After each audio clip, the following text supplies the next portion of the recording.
my name is Amber Kilman, and this is my critical assignment 1 for the ATP pathways, and this is for Kin 516.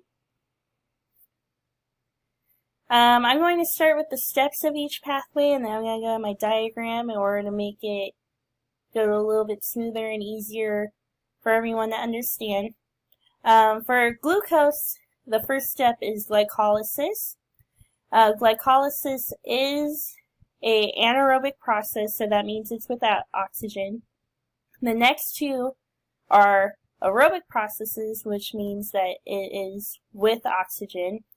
So the next one is the Krebs cycle, which is the citric acid cycle as well, and then the electronic transport chain. For fat, the first step is deoxidation.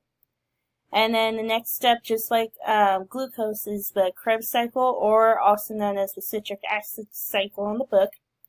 And then the electronic transport chain. And then for fat, you have to activate the fatty acid at the end. So moving on to my diagram. So this is my diagram for both glucose and fat. So like I said before, I'm going to start with glucose. Glucose starts with glycolysis, and these little happy molecules are pyruvic molecules, okay? These molecules have 2 3-carbon molecules within them, okay? So when you start with glycolysis, you're going to have 2 ATPs, and the 2 pyruvic molecules have 2 NADHs. As we move on, we're going to go to the citric acid cycle. The citric acid cycle, the pyruvic molecules give 2 ATP per glucose plus some energy. So, when you go through the citric acid cycle, you're going to get 6 NADHs plus 4 ATP, and you're going to get 10 NADHs. You're also going to have 2 FADH2s, which equals 4 ATP. So, during the citric acid cycle, the pyruvic molecules have 3 NADHs and 1 FADH2. This equals the 10 NADHs. For the electronic transport chain, that is when the cycle goes through and all the molecules and everything start to go through the transport, and they form 34 ATPs, and for the 2 FADH2s, you get 4 ATPs. So if you add the 34 ATPs and the 4 ATPs, you get 38 ATPs for the glucose. So for 1 molecule of glucose, you get 38 ATPs. So we are going to move on to fat. So for fat, you start with deoxidation, and you do this for about 7 rounds. Each round is going to give you 1 NADH, 1 FADH2, and 1 acetyl-CoA. So, when you go through those 7 rounds, you're going to get 7 NADHs, 7 FADH2s, and 8 acetyl-CoA. The 8 acetyl-CoA will come in the next step, which is the citric acid cycle. During the citric acid cycle, as I said before, the pyruvic acids have 3 NADHs and for each molecule. So you get 3 NADHs and 1 FADH2. So the acetyl-CoA will give 8 to NADH, 8 to FADH2, and then it will produce 8 ATP. So during the citric acid cycle, you do 8 times 3 NADHs, which gives you a total of 24 NADHs. Then you have the acetyl-CoA that will give you 8 FADH2s, when you already have 1 FADH2, so that means you're going to get 8 FADH2s. And 8 times 1 for ATP is 8 ATPs. So from the oxidation from the 7 rounds, you're going to add the 24 NADHs you get from the acetyl-CoA plus the 7 you get from the oxidation. So that equals 31 NADHs. Same thing for the FADH2s.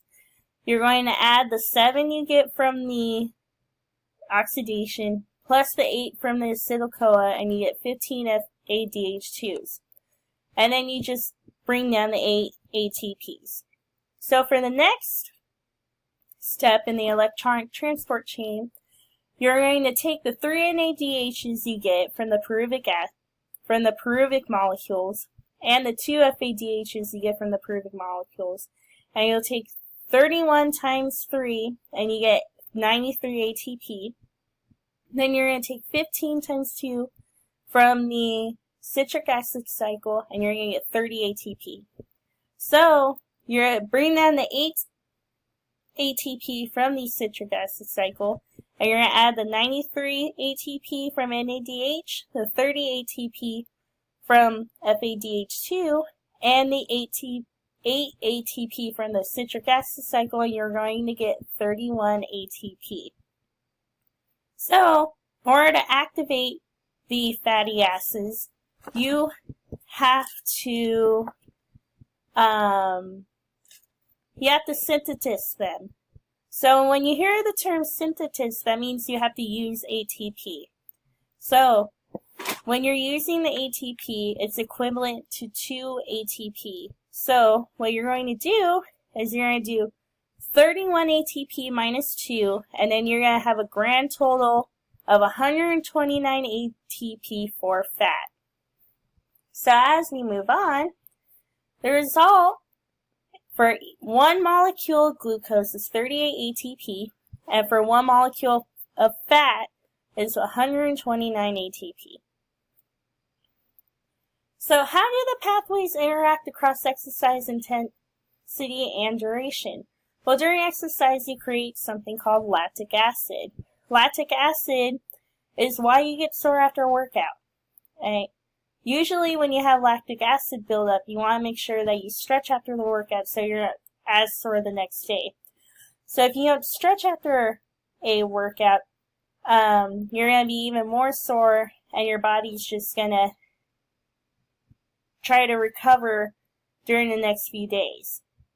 According to the article, How Do Your Muscle Cells Produce ATP During Rapid Exercise by Joe Miller, he states to sustain exercise for more than 10 seconds, muscles must break down fuel sources such as carbohydrates and fat to provide the energy to resynthesize ATP.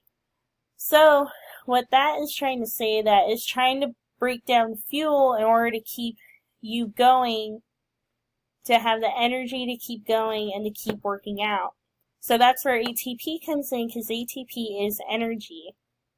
During glycosis, this is some of the workouts you can do, because you have anaerobic workouts and you also have aerobic workouts. So down here on your left-hand side where it says glycosis, according to the article, The 3 Metabolic Energy Systems by Jason Karp, he states this system can be trained using fast intervals lasting 30 seconds to 2 minutes with an active recovery period twice as long as the work period. So it's 1-2 work to rest ratio. So an example of a workout would be 8 to 10, 30 seconds fast with 1 active recovery, or 1 minute and 30 second fast with 3 minute active recovery. So usually, like for swimming, I'll give you an example of swimming, you're going to have fast intervals but a very long recovery because you're working in order to get the intensity up. For the Krebs cycle, which is the citric acid cycle on the electronic transport chain, Karp also states, while the phosphagen system and glycolysis are best trained with intervals, because those metabolic systems are emphasized only during high-intensity activities, the aerobic system can be trained with both continuous exercise and intervals.